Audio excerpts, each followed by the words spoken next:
जय Jagannath. Hello friends, welcome to my channel. आज ये वीडियो में plus three third semester history honours रो कोर पेपर V2Y बा कोर पेपर 7 नो आमे यूनिट 1 ठारो आरंभ करिकी यूनिट 4 जाय गोटे मैराथन क्लास करबा। सेथिरो आमे कोन करबा ना जेतिकी रहउची हमर 1 मार्किया क्वेश्चन आमे एमसीक्यू जो मानकर आछि से मानकर इंपोर्टेंट रहबो ता सहित एमसीक्यू भी न आसु। जदि 1 मार्किया क्वेश्चन आपनकर 10 टी आसुची तो आपण कोन करिवे ना एई क्वेश्चन रु ही आपनको 10 टा क्वेश्चन मिली जिवो जोटा आपनक एग्जाम रे आसीबो हला। एई क्वेश्चन नु 10 टा आसीबो तो यूनिट 1 ठारो आरंभ करिकी यूनिट 4 जाय हमें सब जगह डिस्कशन कर दबा। तो समस्त वीडियो को लास्ट जाय देखंतु रमादेवी यूनिवर्सिटी रो एग्जाम अछि ता सहित ब्रह्मपुर यूनिवर्सिटी रो मध्ये एग्जाम अछि। तो आपण माने कोन करंतु भलो भाबरे देखंतु अन्य यूनिवर्सिटी पिला मध्ये देखि परिबे। एटा 1200 रु 1526 ख्रीष्टाब्द जाए आमे सब जाक एमसीक्यू क्वेश्चन आमे डिस्कशन कर दबा।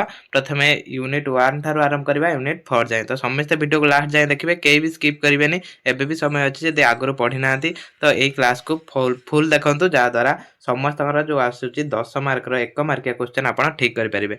सुल्तान जुगर केउ वंश अन्य नाम मामुलक वंश थिला। मोस्ट इंपोर्टेंट क्वेश्चन दास वंश आमे जानि चंती। तापरे सुल्तानी जुगर इतिहास जानिबा निमित्ते पारसी तारीख परंपरा केउ प्रकार उपादान अटे? साहित्यिक उपादान अटे। केबे भारत रे केबे सुल्तान जुग आय आरंभ घटितला? 1206 रे भारतर सुल्तान जुगर आय आरंभ घटितला। सुल्तान जुगर शासक मानकर मुख्य भाषा कोन थिला? पारसी भाषा थिला सेमानकर मुख्य भाषा। पारसी भाषा रे रचित श्रेष्ठ साहित्य खोजा इन उल फुतुर रे केउ सुल्तान वंशर शासन विषय वर्णित थिला? खिलिज वंशर। देखंतु एठी जो मानकर एमसीक्यू आसेनी खाली एबळा क्वेश्चन दे दबा आपण और ऑप्शन नथिबो किंतु आंसर आपण लिखिबे। तारीख दाऊदी सुल्तान जुगर केउ वंशर शासन उपरे पर्यवेसित? लुदी वंशर शासन उपरे पर्यवेसित। केउ ग्रंथ रे आरब मानक सिंधु आक्रमण ठारू अकबर का समय पर्यंत इतिहास रचित? तारीख इ मासूमी रे रचित। मन रखिबे एटा तारीख इ मासूमी मोस्ट इंपोर्टेंट क्वेश्चन। एटा बार बार एग्जाम रे आसे। तारीख इ मासूमी मन रखिबे। मध्ययुगीय परिव्राजकक युवराज रूपे काहाकू अभिहित करा जायछि? मार्कोपोल को परिव्राजक युवराज बोली कुआ जाय। पृथ्वीराज चौहान एवं मोहम्मद गुरी युद्ध और जीवनी उपरे रचित पृथ्वीराज रास किए रचना करथिले? चांदबर दाई रचना करथिले। 1200 शताब्दी काश्मीर राजा मानक इतिहास उपरे वर्णना करथिबा स्वदेशी साहित्यक किए? कल्हण होउचंती स्वदेशी साहित्यक थिले। हिंद भाषा रचित स्वदेशी साहित्य चंद्रावत किए रचना करथिले? मुल्ला दाऊद रचना करथिले। संस्कृत साहित्य परशुराम विजय किए रचना करथिले? कपिलेन्द्र देव परशुराम विजय रचना करथिले। सुल्तान जुगर केउ मुद्रा जिलत नाम रे परिचित थिला? ताम्र मुद्राटा जिलत नाम रे परिचित थिला। किए सुना रूपा तंबा कल्लल प्रभृति 4 गोटी धातु मिश्रण रे मुद्रा प्रचलन करथिले?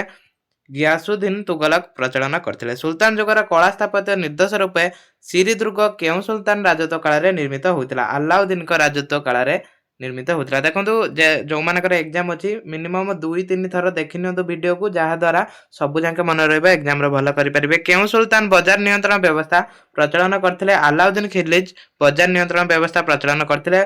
बलबन का राज्य शासन केउ नीति आपणैतिले? रक्त और लौह नीति आपणैतिले। तापरे 40 बाहिनी किए प्रतिष्ठा करथिले? इल्तुतमिश 40 बाहिनी प्रतिष्ठा करथिले। भारत रे सुल्तान राष्ट्र प्रकृति कोन थिला? धर्म भित्तिक थिला तार प्रकृति। सुल्तान जुगर सुल्तान मानक राज परिवार रो दायित्व केउ अधिकारी निर्वाह करुथिले?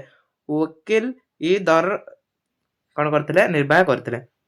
सुल्तान जुगर प्रादेशिक सामरिक शासनकर्ता केउ नाम रे परिचित थिले? वाली नाम रे सेमाने परिचित थिले। तुगलक शासन रे दीवान इ अमीर कोही केउ विभाग पई कार्य करुथिले? कृषि विभाग पई कार्य करुथिले। देखो हम सब जगह क्वेश्चन गुटिए वीडियो रे हम डिस्कशन कर देउछन। तो जो माने दुई थर देखुछन ए वीडियो को 10 रु 10 मार्क एठी पाई जिबे आ बैक लागिबार भय रहइबोनी। तो समस्ते पूरा वीडियो को देखंतु। सुल्तान जुगर गुलबर्ग जामी मस्जिद केउ देशर स्थपति द्वारा निर्मित होइतिला?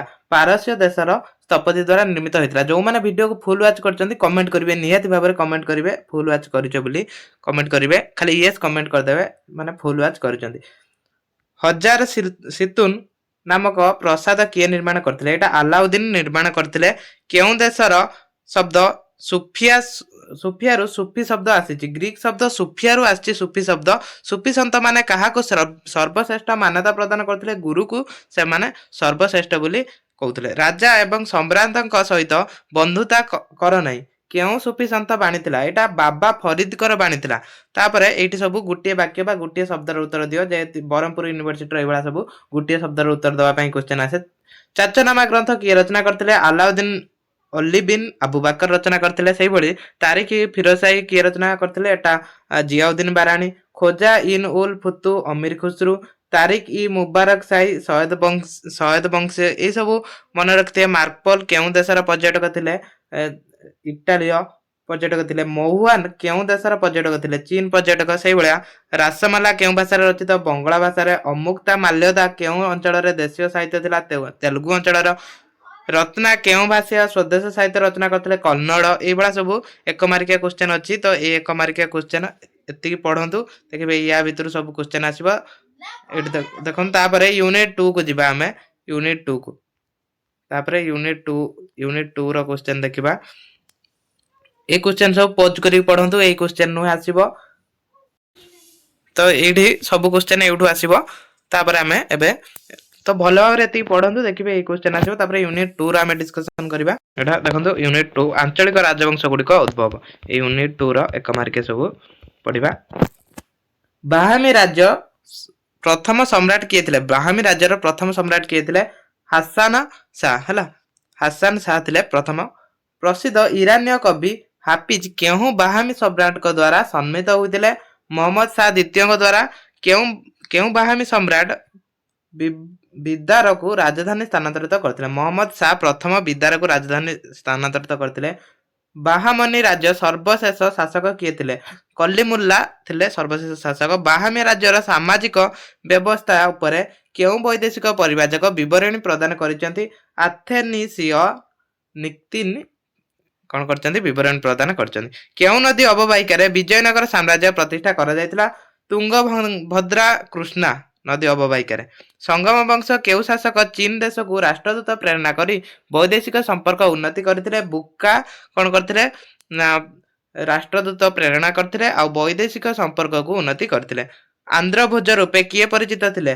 कृष्णदेव राय परिचित थिले। कृष्णदेव राय केउ राजवंशर श्रेष्ठ सम्राट थिले? तुगलक वंशर श्रेष्ठ सम्राट थिले। कृष्णदेव राय शासन रे ग्राम शासन मुख्य भूमिका किए निर्वाह करुथिले? आयमान निर्वाह करथिले। कृष्णदेव राय राज्यसभा मंडन करिथिबा पेदाना केउ भाषार आदिकवि रूपे प्रसिद्ध लाभ करथिले? तेलुगु भाषार आदिकवि थिले। कपिलेन्द्र देव अभिषेक उत्सव केउठारे अनुष्ठित होइतिला? भुवनेश्वर रे अनुष्ठित होइतिला।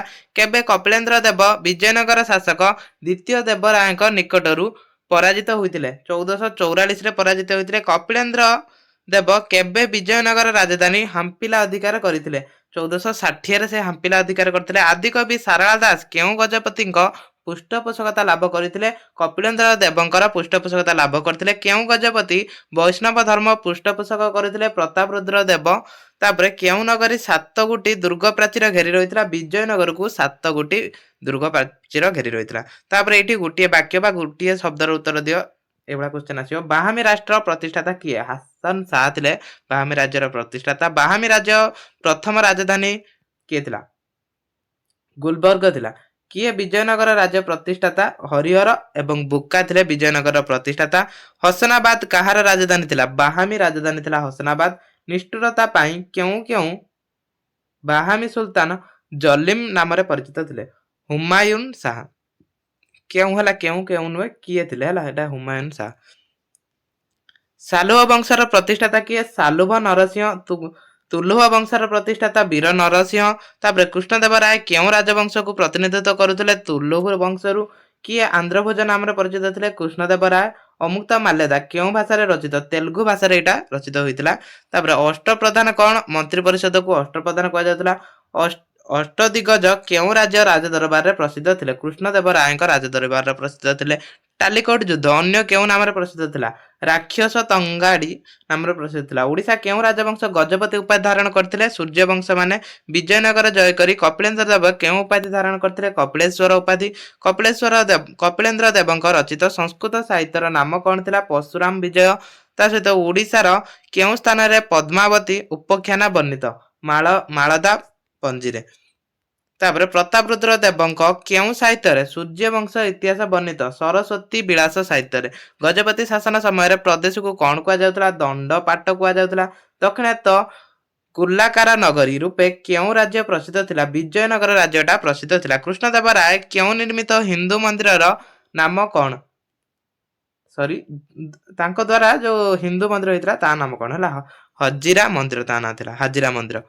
ଦକ୍ଷିଣାତ ଗୋଲ ଗମ୍ବୁଜ କାହାର ସ୍ମୃତି କବର? ମହମ୍ମଦ ଆଦିଲ ଶାହଙ୍କର ସ୍ମୃତି କବର। ରାଣା କୁମ୍ଭଙ୍କ ନିର୍ମିତ ପ୍ରସିଦ୍ଧ ଦୁର୍ଗ କୋଉଟା ଥିଲା? କୁମ୍ଭାରଗଡ଼ ଥିଲା। ଏଟା ରାଣା କୁମ୍ଭ ହେଲା। ଜବନି ହିନ୍ଦୀ ପରବର୍ତ୍ତୀ ସମୟରେ କେଉଁ ଭାଷାକୁ ରୂପାନ୍ତରିତ ହୋଇଥିଲା? ଉର୍ଦ୍ଦୁ ଭାଷାକୁ ରୂପାନ୍ତରିତ ହେଲା। ମାଳଦା ପାଞ୍ଜି ବର୍ଣ୍ଣିତ ଜଗନ୍ନାଥ ମନ୍ଦିରର ନିର୍ମାତା କିଏ? ତୃତୀୟ ଅନଙ୍ଗ ଭୀମଦେବ। ଏତିକି ମନେ ରଖିବେ। ତାପରେ ଆମେ ୟୁନିଟ୍ 3 କେ ଏବେ ଯିବା। ୟୁନିଟ୍ 3 ଅଛି ସମାଜ ଏବଂ ଅର୍ଥନୀତି। ତାପରେ ଯେତିକି ଏକ ମାର୍କିଆ କ୍ୱେଶ୍ଚନ ପଡିବା। ସୁଲତାନ ଯୁଗରେ ଇକ୍ତା କେଉଁ ଅନୁଷ୍ଠାନକୁ ବୁଝାଉଥିଲା? ଇକ୍ତା କୋଉଟା? ଏଟା ପ୍ରଦେଶକୁ ଇକ୍ତା ବୁଝାଉଥିଲା। ଇକ୍ତାର ମୂଳ ଶବ୍ଦ କେଉଁ ଦେଶରୁ ଆସିଅଛି? କେଉଁ ଦେଶରୁ? ଆରବରୁ ଆସିଅଛି, ଆରବ ଦେଶରୁ। ସୁଲତାନ ସାମ୍ରାଜ୍ୟ ପ୍ରତିଷ୍ଠା ପୂର୍ବକ କିଏ ଭାରତର ଇକ୍ତା ପ୍ରଚଳନ କରିଥିଲେ? ମହମ୍ମଦ ଘୁରି ଇକ୍ତା ପ୍ରଚଳନ କରିଥିଲେ। ସୁଲତାନ ଯୁଗର କେଉଁ ବଂଶ ସମ୍ରାଟ ମାନେ ଇକ୍ତା ବ୍ୟବସ୍ଥା ପ୍ରଥମେ ଭାରତର ପ୍ରଚଳନ କରିଥିଲେ? ଦାସ ବଂଶ ମାନେ ପ୍ରଥମ କଣ କରିଥିଲେ? ଇକ୍ତା ବ୍ୟବସ୍ଥା ପ୍ରଚଳନ କରିଥିଲେ। ଦାସ ବଂଶର ପ୍ରଥମ ଶାସକ ଥିଲେ କୁତବୁଦ୍ଦିନ ଆଇବକ। କେଉଁ ବଂଶର ଶାସନ କାଳରେ ଇକ୍ତା ଗୁଡିକ ସରକାରୀ ଏବଂ ଜାଗିରିରେ ପରିଣତ ହୋଇଥିଲା? ଏଟା ଲୋଦୀ ବଂଶ ଶାସନ ସମୟରେ। ଧର୍ମକ୍ଷେତ୍ର ଗୁଡିକ ମୁସଲିମ ଶାସକ ମାନେ ପ୍ରଦାନ କରୁଥିବା କରମୁକ୍ତ ଜମିକୁ କଣ କୁହାଯାଉଥିଲା? ୱାକଫ କୁହାଯାଉଥିଲା। ହିନ୍ଦୁ ରାଜା ମାନେ ପ୍ରଦାନ କରୁଥିବା କରମୁକ୍ତ ଦେବୋତ୍ତର ସମ୍ପତ୍ତି କେଉଁମାନେ ଉପଭୋଗ କରୁଥିଲେ? ଦେବାଳୟ ମାନେ ଉପଭୋଗ କରୁଥିଲେ। ବ୍ରାହ୍ମଣ ମାନଙ୍କୁ ପ୍ରଦାନ କରାଯାଉଥିବା କରମୁକ୍ତ ଜମିକୁ କଣ କୁହାଯାଉଥିଲା? ବ୍ରହ୍ମୋତ୍ତର ସମ୍ପତ୍ତି କୁହାଯାଉଥିଲା। ସୁଲତାନ ଯୁଗରେ କେଉଁ ସୁଲତାନ ଦିଲ୍ଲୀଠାରେ 1200 ଫଳ ବଗିଚା ସ୍ଥାପନ କରିଥିଲେ? ଫିରୋଜ ତୁଗଲକ ସ୍ଥାପନ କରିଥିଲେ। ଦିୱାନି କୋଇ କେଉଁ ବିଭାଗ କାର୍ଯ୍ୟ କରୁଥିଲେ? କୃଷି ବିଭାଗର କାର୍ଯ୍ୟ କରୁଥିଲେ। କେଉଁ ସୁଲତାନ ପ୍ରଥମେ କୃଷିର ଉନ୍ନତି ନିମନ୍ତେ କୃଷି ଋଣ ବ୍ୟବସ୍ଥା ପ୍ରଚଳନ କରିଥିଲେ? ମହମ୍ମଦ ବିନ୍ ତୁଗଲକ ପ୍ରଚଳନ କରିଥିଲେ। କେଉଁ ସୁଲତାନ ଦେଶର ଆର୍ଥିକ ବ୍ୟବସ୍ଥା ସଂସ୍କାର ଆଣି ବଜାର ନିୟନ୍ତ୍ରଣ ବ୍ୟବସ୍ଥା ପ୍ରଚଳନ କରିଥିଲେ? ଆଲାଉଦ୍ଦିନ ପ୍ରଚଳନ କରିଥିଲେ। ସୁଲତାନ ଯୁଗରେ ପ୍ରଚଳିତ ରାହତ କି ପ୍ରକାର ଯନ୍ତ୍ର ଥିଲା? ଜଳସେଚନ ଯନ୍ତ୍ର ଥିଲା। ପାରସିକ ଚକ କେବେ ଉଦ୍ଭାବନ ହେଲା? ପାରସିକ ଚକ 1500 ଶତାବ୍ଦୀରେ। ସୁଲତାନ ଯୁଗରେ ଗ୍ରାମ ବିବରଣୀ କିଏ ରଖୁଥିଲେ? ଗ୍ରାମ ବିବରଣୀ ରଖୁଥିଲେ ପଟୁଆରୀ ରଖୁଥିଲେ ଗ୍ରାମର ବିବରଣୀ। କିଏ ରଖୁଥିଲେ? ପଟୁଆରୀ ହେଲା। ତାପରେ ଆଲାଉଦ୍ଦିନ ଖିଲିଜଙ୍କ ବଜାର ନିୟନ୍ତ୍ରଣ ବ୍ୟବସ୍ଥା ସର୍ବୋଚ୍ଚ କର୍ମଚାରୀ କିଏ ଥିଲେ? ଦିୱାନ ଇ ରିୟାସତ ଥିଲେ। ବଜାର ନିୟନ୍ତ୍ରଣ ବ୍ୟବସ୍ଥା ଠକାମି ନିୟନ୍ତ୍ରଣ ଏବଂ ଦଣ୍ଡ ବ୍ୟବସ୍ଥା ଅଧିକାରୀ କିଏ ଥିଲେ? ବରିଦ ଥିଲେ। ଇବନ ବତୁତା ବର୍ଣ୍ଣନାରେ କେଉଁ ସହରରେ 28ଟି ଦ୍ୱାର ଥିଲା? ଦିଲ୍ଲୀରେ 28ଟି ଦ୍ୱାର ଥିଲା।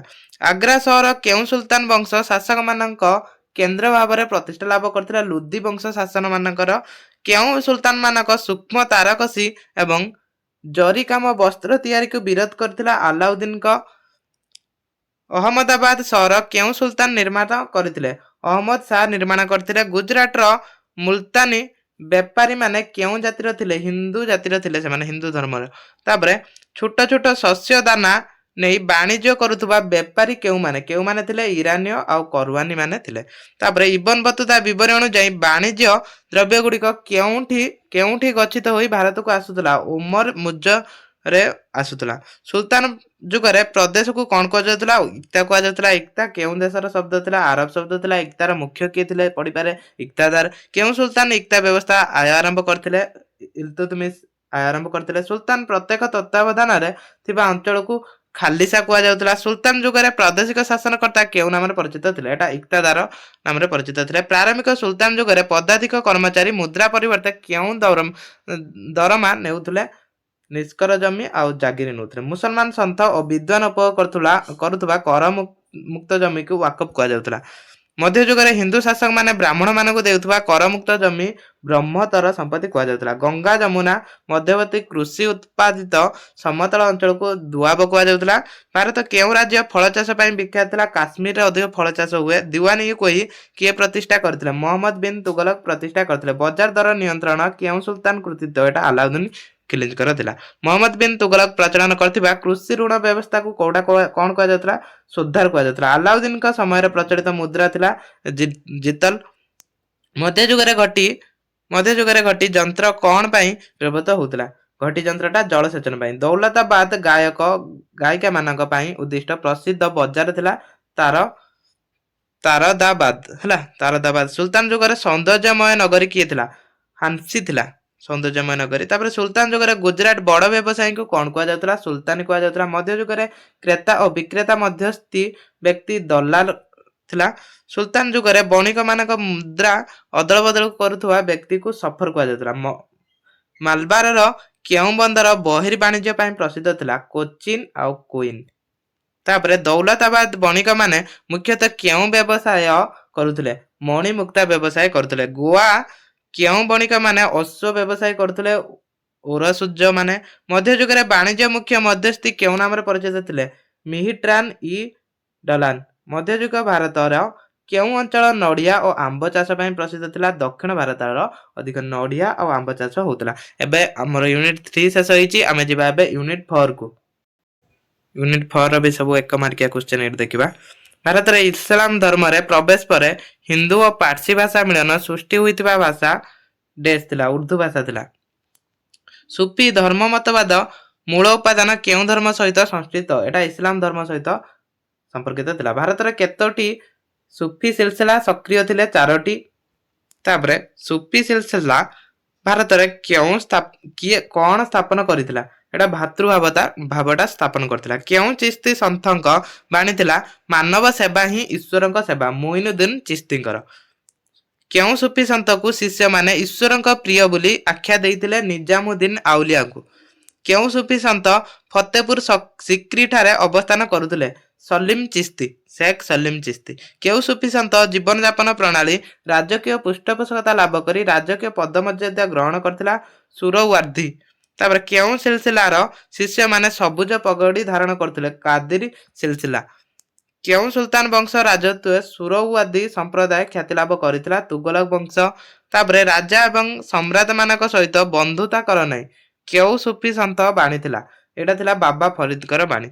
केउं सूफी संप्रदाय हिंदू और सिया धर्म को विरोध करुथिले कौ माने नक्शबंदी संप्रदाय माने। केउं धर्म तत्व रहस्यवादी थिला सूफी धर्म तत्व। कबीर को गुरु किए थिले रामानंद थिले कबीर गुरु। पवित्र तीर्थ जल रे स्नान कले मनुष्य ईश्वर प्राप्ति होई परिबो नाही एथिपई पवित्र मन और निर्मल हृदय आवश्यक एटा नानक कहिथिले। तापरे जेपरि एक छिद्रयुक्त जलपात्र रु जल निर्गत होई अन्य जल रे मिसी थाए सेहीपरि मृत्यु पर आत्मा परमात्मा सहित विलीन होइताए एटा कबीर कहिथिले। तापरे नाथ जुग दर्शन प्रवर्तक किए थिले रवि दास थिले। भक्ति आंदोलन केउं संत भक्तिवाद पंचसखा बलराम जगन्नाथ अच्युत अनंत स्पर्श रे आसीथिले श्री चैतन्य आसीथिले। श्री चैतन्य शेष जीवनी एवं मृत्यु केउं स्थान रे घटितला पुरी रे घटितला। तापरे कबीर नानक श्री चैतन्य भक्ति आंदोलन केउं नाम रे परिचित थिला त्रिश्रुत नाम रे परिचित थिला। ईश्वरक सृष्टि मनुष्य जाति समस्त ईश्वरक संतान एटा श्री चैतन्य कहिथिले। भक्ति आंदोलन साहित्य क्षेत्र रे फलाफल कोन थिला आंचलिक साहित्य कोन करथिला ना विकास करथिला हला। आंचलिक साहित्यर भाषार साहित्य सृष्टि होइतिला। संत रविदास का प्रमुख कार्य कोन थिला तांकर कार्य थिला समाज संस्कारक थिले से समाजर संस्कारक थिले एटा थिला तांकर कार्य। तापरे रविदास केतोटी कविता आदि ग्रंथ संकलन करथिले 41 टी। तापरे एठी सब आ एक मार्किया क्वेश्चन अछि एको वीडियो पॉज करिके एको पढि नेबे देखिबे एक मार्किया क्वेश्चन सब एठु आसीबो। तो एको जदी पढुचंती भलो भाबरे पढुचंती एक मार्किया सब ठीक करचंती तो एठी 10 मार्क मिलि जिवो आ बाकी रहला 90 मार्क। तो सेथि पई मध्ये हमें 2 मार्किया क्लास करिबा 2 मार्किया लॉन्ग क्वेश्चन क्लास करिबा तो सब से क्लास मध्ये अटेम्प्ट करिवे। वीडियो को एट रखिबा। जय जगन्नाथ।